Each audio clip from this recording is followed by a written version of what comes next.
Welcome to all final year students. In the last class, we were discussing about lifting the corporate veil. Lifting the corporate veil, which means ignoring the separate legal identity concept. As you all know, the legal entity concept implies that company is different from its members. But when you lift the corporate veil, company and the members are one and the same. And we have discussed in the last class that under two different cases, two different circumstances, the court may disagree with the concept of separate legal entity concept, and court may lift the corporate veil.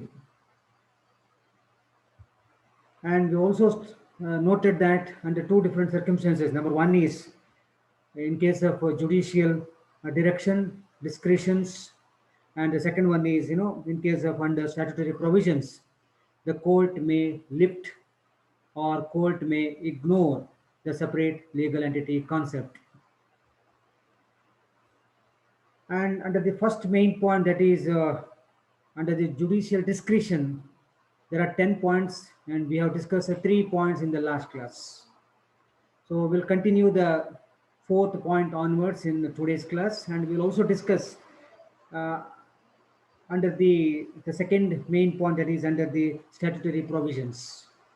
There are 8 points. Okay. Now I'll share you the PPT.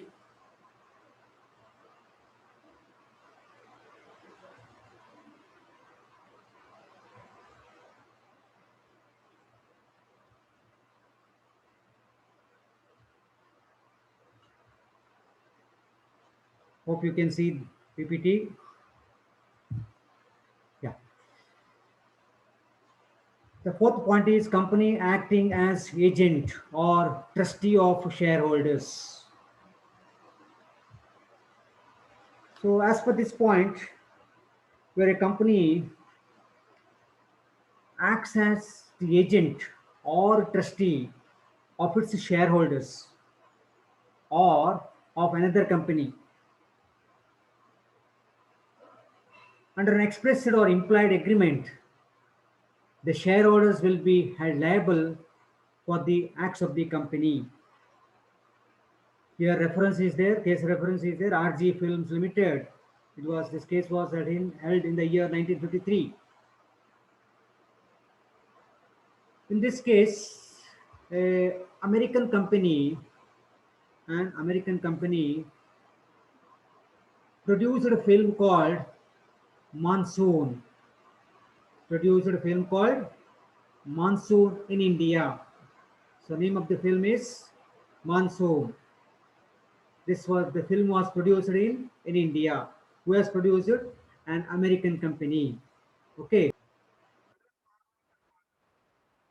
Well, an American company produced a film called Monsoon India, but technically in the name of British company. An American contributed 90% of the capital of the British company. Producer Arrow, an American company. But technically, it is in the name of British company. Another point to be noted here is that an American contributed, an American contributed 90% of the capital of the British company. Now I think de facto control, real control in the hands of American, because American have contributed 90% capital of the British company. Well, the board of directors or the board of trade, sorry, not board of directors, the board of trade in Bombay, the board of trade in Bombay refused to register the film board is a film board, yeah, film board of Bombay refused to register the film, stating that British company acted as an agent of American company. That is, The British company was identified with the American company. Okay, so this was the case related to company acting as agent or trustee of shareholders. So, since it's acting as an agent, in this case, the court may disregard, disagree with the concept, separate legal entity concept or separate personality concept, and court may lift the corporate veil, and court may say that company and members are one and the same. Similarly, the fifth point, now avoidance of welfare legislation. Fifth circumstances where the court may lift the corporate veil, avoidance of welfare legislation. Avoidance of welfare legislation is as common as evasion of tax liability, which point we discussed in last class. According to this approach, or according to the approach of the courts, in considering the problem arising out of such avoidance has necessarily been the same as that of evasion of tax liability. So this avoidance of welfare legislation is related almost similar to avoidance of tax liability.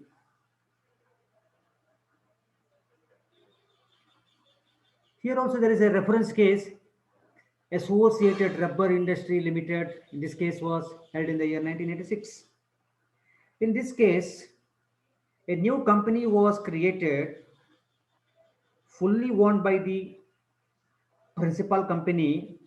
A new company was created fully owned by the principal company with no assets of its own. Very important point. Principal company with no assets of its own except receiving dividend from the shares transferred to it by the principal company. I'll repeat, a new company was created. Fine. Fully owned by the principal company with no assets of its own except receiving dividend from the shares transferred to it by the principal company. Thus, that is why Supreme Court of India held that the new company was formed here as a device to reduce the gross profit of the principal company and thereby reduce the bonus payable to the workers as per the Payment of Bonus Act. So this is also this nothing but related to avoidance of welfare legislation. The company was formed to reduce the bonus payable to the workers as per the Bonus Act. So this is also related to fraudulent activity because to reduce the bonus payable to the workers. The aim of the company, because the company has no assets of its own. So company was created just to reduce the bonus amount which is payable to the workers. So that is why in this case also the court may lift. So lifting the corporate is possible. And the fifth point, that is avoidance of welfare legislation. And the next point is very simple, where the company is a sham, S-H-A-M, clock, C-L-O-A-K, which means pretended. Where the company is a clock or sham, which means pretended. When it seems to be that the company is established as a pretended company or as a mere sham or mere clock, C-L-O-A-K. At that time, the courts also lift the veil where the company is mere clock or sham. So in that particular case also, lifting the corporate veil is possible. And the seventh point, where the doctrine of separate legal entity conflicts with the public policy. Where the doctrine of separate legal entity concepts conflicts with the public policy, at that time the court will lift the corporate veil to uphold the public policy.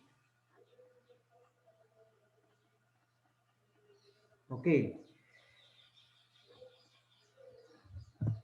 Then Eighth point is formation of subsidiaries to act as an agent. The mere fact that the holding of company or holding company has a subsidiary company. When you say holding company, the holding company must have a subsidiary company, correct? So the mere fact that the holding company has a subsidiary company does not imply that whenever claims are made against the subsidiary company, the corporate veil is to be pierced, corporate veil is to be lifted in order to make the holding company liable for the debts incurred by the subsidiary company. Here there is a small case. No, facts of the case is a transport company wanted to obtain license. The case is related to Merchandise Transport Limited versus British Transport Company. It was held in the year 1982. I'll tell you the facts of the case. A transport company wanted to obtain a license for its vehicles, but it could not do so if it made the application in its own name. But it could not do so if it made the application in its own name. Therefore, formed a subsidiary company and the application for the license was made in the name of the subsidiary. ಏನರ್ಥ ಆಯ್ತಲ್ಲ? License ಅನ್ನ ಪಡಲಿಕ್ಕಾಗಿಲ್ಲ, application ಹಾಕ್ಲಿಕ್ಕಾಗಿಲ್ಲ. Company could not do so if it made the application in its own name. ಅದೇ company ಹೆಸರು ಮಾಡಲಿಕ್ಕಾಗಿಲ್ಲ. ಹಾಗಾಗಿ ಏನಾಯ್ತು, therefore formed a subsidiary company and the application for the license was made in the name of subsidiary. So subsidiary name company application ಆಗ್ತದೆ. Later it was held that the parent company andre holding company and the subsidiary company were one commercial unit and the application for licenses was rejected. Okay. The next point is where the company is used for some illegal or improper purpose.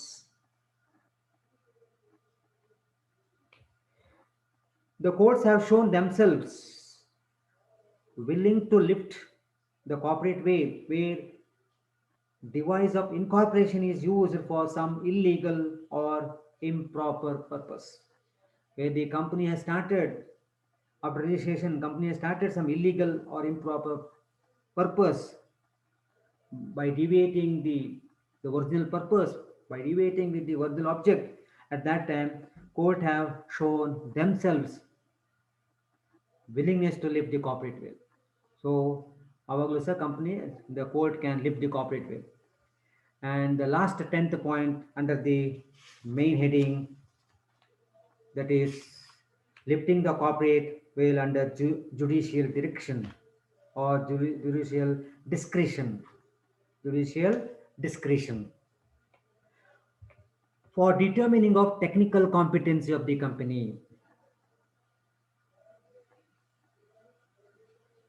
The Supreme Court in New Horizons Limited versus Union of India in the year 1955 held that the experience of the promoters could well be considered as the experience of the company in determining its technical competency. Generally, who will start the company? The promoter. The promoter is a person who gives an idea to start a business, or one who gives an idea to start a small business in the form of company are called promoter. So Supreme Court in New Horizon Limited versus Union of India case 1995 it was held It was observed that the experience of the promoters could well be considered as the experience of the company in determining its technical competency. So, for determining the technical competency of the company, the court may lift the corporate veil. Well, now I'll come to the second main point, that is lifting of the corporate veil under statutory provisions. Second main point. The first main point was lifting of the corporate veil under judicial discretion. The second one is under statutory provisions. Yes, court may lift the corporate veil when the reduction in number of members below the statutory minimum. If a company carries a business for more than 6 months after the number of its members has been reduced below 7 in case of public limited company or 2 in case of private limited company, where every member aware of the fact who continues as a member is severely liable for the full debts of the company contracted during that time. When the number comes below the minimum level, minimum number for a public company is 7 and for a private company is 2. When the number reduces less than 7 and less than 2, if a company carries a business for more than 6 months, so after 6 months, no issue. More than 6 months carry at that time, lifting the corporate will be done, and the concerned members who are continuing are held responsible. Similarly, failure to repay the application money as per Section 39 of Companies Act of 2013. The directors of a company are jointly and severally liable to repay the application money with interest of 15% per annum. If the company fails to refund the application money to those applicants who cannot be allotted shares due to non-fulfillment of the statutory conditions by the company within 30 days of the date of issue of the prospectus or such other period as may be specified by the SEBI, Securities and Exchange Board of India, then as per rules 11 of the Companies Act, Companies Rule 2014, the application money shall be repaid within a period of 15 days from the closure of the issue. So when the failure to repay the application money as per Section 39, the court may lift the corporate veil under statutory provisions. Okay. Similarly, misstatement in the prospectus. Section 34 and Section 35 deals with the misstatement in the prospectus. Section 34 and 35 of Companies Act of 2013, latest act. If the prospectus of a company contains any misstatement or untrue statement, then the company is not liable, but the concerned promoter or board of directors is liable to pay the compensation to the subscribers. So for the misstatement in the prospectus or untrue statement in the prospectus, company is not responsible. Concerned members, concerned promoters, concerned board of directors are liable for the liability which is to be able to the subscribers. So when the misstatement or untrue statement is published in the prospectus, for that company is not responsible. So at that time, court will lift the corporate veil. So when the corporate veil is lifted, company and its members are one and the same. So that means members and company one and the same means members are held liable for the liability. Similarly, fourth point, misdescription of company's name as per Section 12, where any director or office of the company or any person on its behalf does any act or enter into a contract without properly mentioning a company's name and address of its registered office, that particular person shall be punishable or personally held liable for the wrong quoting the name of the company, for wrong description describing the name of the company. At that time, company is not responsible, an individual person is responsible. For example, the directors of L and R Agencies Limited, the directors of L and R, capital letter L and R Agencies Limited, signed a check in the name of the company which was misdescribed as LR Agencies Limited. Actual company name was L and R, and symbol and R Agencies Limited. But the concerned person signed a check in the name of the company which was misdescribed as LR Agencies Limited. Only and is symbol is missing here. L and R actually the and symbol ಆ check ಇರಲಿ and symbol ಇಲ್ಲಾಗಿತ್ತು. So the company which was misdescribed as LR Agencies Limited held that the directors were personally liable. Okay. Similarly, the fifth point is fraudulent trading or improper conduct of business, section 339. Sometimes in the course of winding up of company, it may appear that the business of the company has been carried out or carried on with intent to defraud creditors. In such a case, the courts may disregard the corporate entity of the company and hold those persons who are knowingly parties to such fraud personally liable for all the debts of the company. So for any fraudulent or trading improper conduct, again the concerned members are held responsible. At that time, the court will lift the corporate veil. They are doing in the name of the company, correct? But what they are doing? They are doing the improper activity. They are doing the fraudulent activity, correct? In the name of the company. But this has been done by the members. So when there is a improper conduct, when there is a fraudulent activity, the court may lift, and when the court lift the corporate veil, at that time company and the members are one and the same. So that is why members are held responsible. Then sixth point, violation of statutory provisions. Where the directors or members of a company are guilty of violation of any statutory provisions under the Companies Act, they are held personally, they are held liable. So at that time also, the court will lift the corporate veil and members are responsible. And the last point number 7, for investigation of ownership of company, as per section 216, the central government, may appoint one or more inspectors to investigate and report on the membership of any company for the purpose of determining the true persons who are financially interested in the company and who control its policy or materially influence it.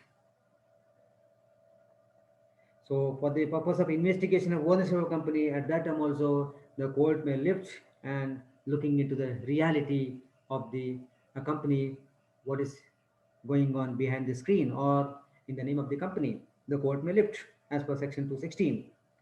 And the last point, liability for ultra vires acts. The directors and other officers of a company will be personally liable for all those acts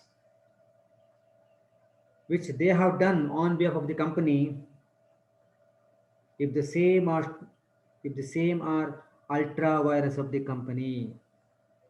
So liability for ultra vires acts. Ultra vires means beyond the power. Members, directors, promoters have given some rights. They have given some some permission. If they does beyond the permission, if they do some beyond the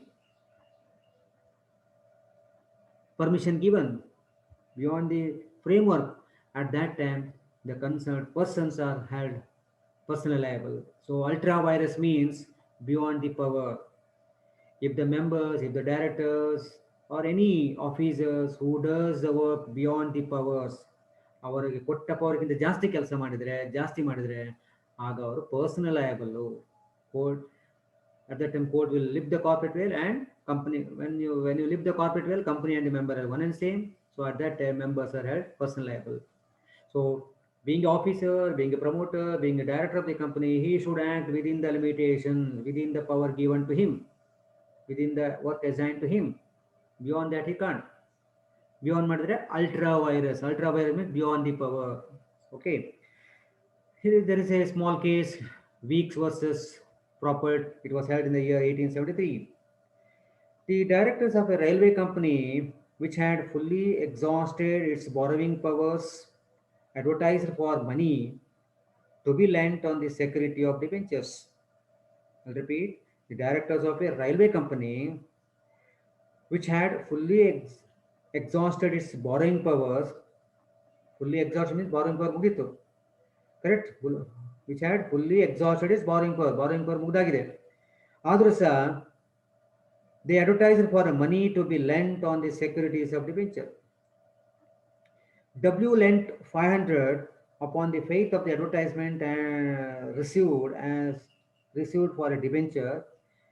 So later on it was held that debenture was white, but W could sue the directors for breach of warranty of authority because they had by advertisement warranted that they had the power to borrow, which in fact they did not have. So illu ಏನಾಯಿತು, beyond the power they have done it. Limitations ಆಗಿತ್ತು, exhaust ಆಗಿತ್ತು, but ಆದರೂ ಸಹ advertise ಮಾಡಿದ್ರು. At that ಟೈಮಿಗೆ concern members are held responsible. So ಈ 8 ಸಂದರ್ಭಗಳಲ್ಲಿ, in all 8 cases, circumstances, the court may lift the corporate veil. For all these cases, whatever the case I explained here, for that I will give you some bullet form notes also. Okay, bullet form notes also I will supply you. I will give you some, I will send you through PDF notes only for the few cases. Okay. So with this I have completed the lifting the corporate veil. So I have taken 2 sessions to discuss the lifting the corporate veil. And next class, next session I will take the kinds or types of companies. That is very, very important from the examination point of view. Types, kinds of companies.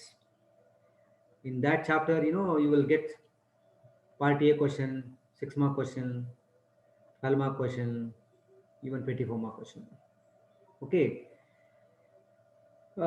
So I'll wind up today's class. Thank you very much.